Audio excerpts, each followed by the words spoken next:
We begin with that breaking news about the Lincoln. The Navy announced today the scheduled refueling and complex overhaul for the USS Abraham Lincoln has been postponed. Chopper 10 is live above the carrier at Naval Station Norfolk. That delay is all due to the lack of funding, thanks to the budget battle in D.C. The decision could affect thousands of jobs in our area. 10 on your side military reporter Kohn has been following the story since the announcement was made late this afternoon. He joins us now. Art? Nicole, the USS Lincoln was supposed to move from Naval Station Norfolk to Newport News Shipbuilding next week. The refueling and complex overhaul, or RCOH, is a critical procedure performed when a carrier reaches the midpoint of its 50-year lifespan. But delaying this work won't just impact the Lincoln, it'll affect the entire carrier fleet.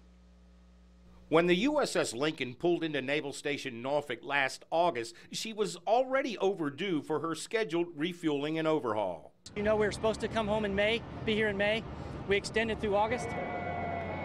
That delay was due to operational requirements mandated by the war in Afghanistan and the unstable situation in the Middle East. This most recent delay is due to the current budget crisis. A Navy spokesperson issued a statement to 10 on your side this afternoon saying, quote, Lincoln will remain at Naval Station Norfolk until either a fiscal year 13 budget with RCOH funding is approved or a year-long continuing resolution anomaly addresses cost differences. You can't do $500 billion of cuts like they have done over the last few years and then think you have enough reserve to withstand any bumps in the road.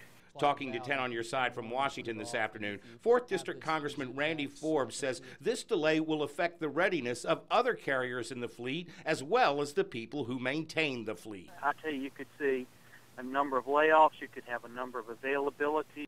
Newport News Shipbuilding and its workforce maintain the nation's carrier fleet. A spokesperson for the shipyard says, quote, this is not a cancellation of the USS Lincoln's RCOH at Newport News Shipbuilding. We continue to actively negotiate the Lincoln's RCOH contract with the Navy, and we intend to continue our efforts on the ship at the Navy base in Norfolk.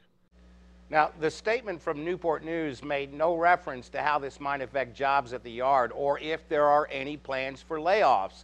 This announcement, like the one about the USS Truman on Wednesday, is somewhat startling to most of us in Hampton Roads. Even the Truman sailors and their families were caught off guard Wednesday.